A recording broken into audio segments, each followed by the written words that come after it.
が起きてたんですか？今よ。いちこの声が耳元で聞こえたから。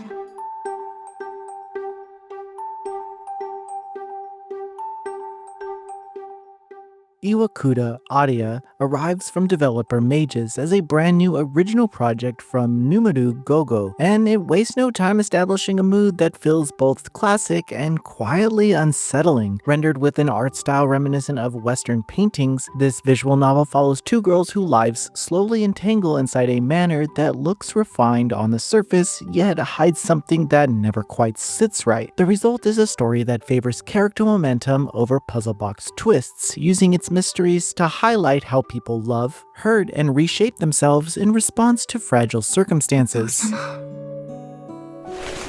気に入らなければいつでもクビにすればいい。それだけのことさ。すべてはアリア次第なのだから。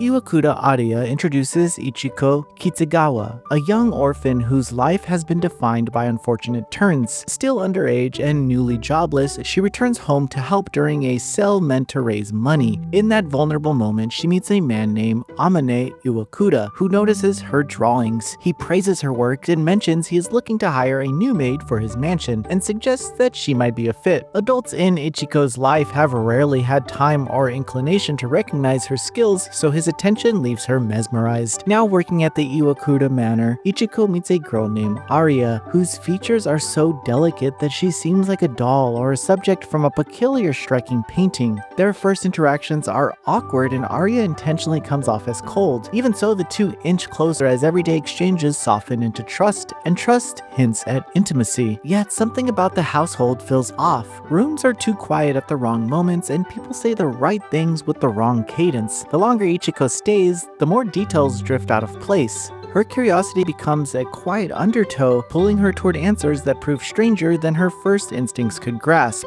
The narrative balances two threads. The first is the mystery surrounding Aria, what she and Amane keep from Ichiko, and what secrets the manor holds. Curiously, the big reveals arrive earlier than expected. Rather than deflating the tension, this choice shifts the focus. Foreboding lingers because the unknown collapses into a different kind of uncertainty. Once you understand what is happening, you start to worry about what the truth will do to the people involved. That pivot is where Iwakura Aria is at its best. Even after the scaffolding becomes visible, the momentum doesn't come from asking what's going on. It comes from watching consequences spill forward and seeing how each character reacts with limited agency. The story itself is a slow burn that treats revelation as a doorway and not a finale. At the center are the characters and their messy human connections. Ichiko and Aria come from different personal circumstances, yet both carry more pain than most people their age should. As they share space, they trade small kindnesses and harsh misreads. They collide with each other and with their own histories, and then that friction reveals what they want to keep hidden. Love here takes on multiple shapes, where affection can curdle into fixation. Masks then form and calcify until they look like the face beneath. Victims then can become links to the same chain that harms them and others.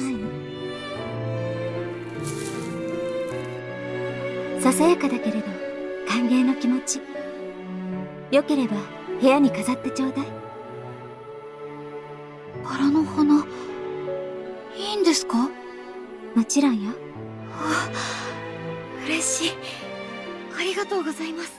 Without going into spoiler territory, the ways that these ideas knot together is what makes the story feel alive. It's less about a single twist and more about a tangle of choices that feel inevitable and still wrenching. Hayakunen's original character concepts give the game a distinct identity. Their usual work pushes realism into uncomfortable territory to surface the surreal and the grotesque. Here, that realism is redirected into portraiture and evokes classical paintings, creating a sort of visual language that makes even small expressions feel weighted. Main segments of the scenario rely on three character sprites: Aria, Amane, and the cook, Sui. Sui is the closest the cast has to an ordinary person, which makes her a grounding presence. She actually shows up less often than others, yet she leaves an impression through sincerity and small moments of humor. Each character sprite includes multiple expressions and subtle animations such as lip sync. While the limited cast might sound narrow on paper, the story really needs more. Only a handful of scenes would have benefited from additional sprites, and particularly more movements involving Amane's secretary and the gardener.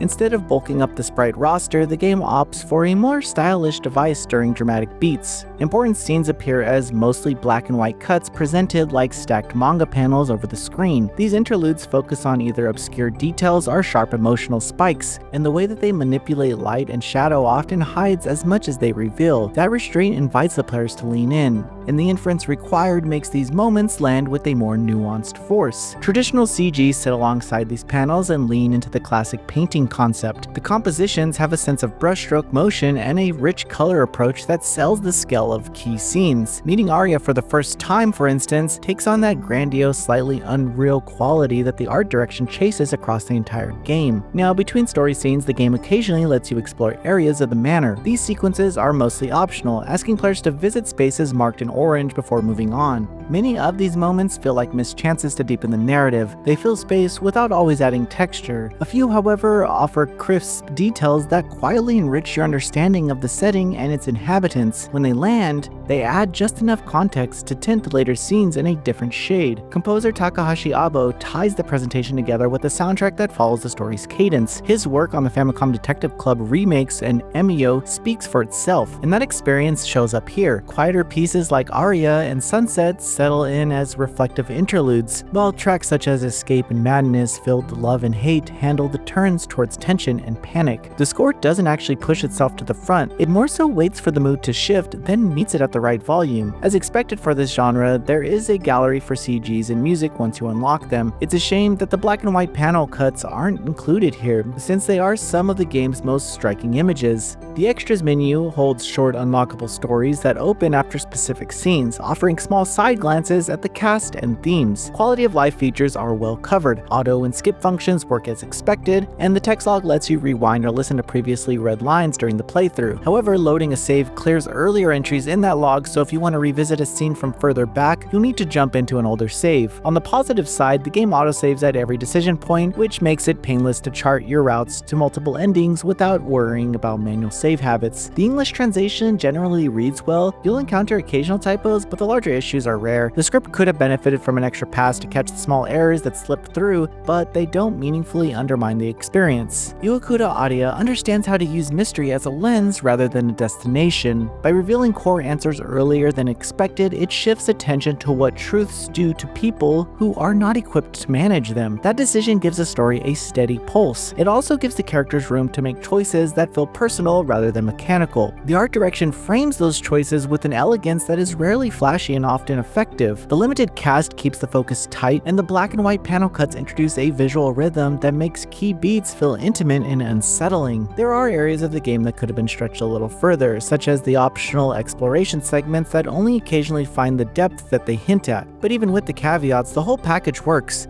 Iwakura Aria is a great visual novel that turns its central question away from simply figuring out the truth and towards understanding how the truth reshapes the lives that it touches. It shows Mages' ability to craft an original narrative with a clever visual identity and a firm grasp of character dynamics. For fans of the genre who want something new that trusts them to read between the lines, it's an easy recommendation. Noisy Pixel is giving Iwakura Aria an 8.5 out of 10. Thanks for watching. This video is brought to you by our supporters on Patreon. Noisy Pixel is run by a group of gamers providing independent gaming coverage through news, reviews, previews, and more. Check out our Patreon to help support our continued growth, and subscribe to keep up with all our future content.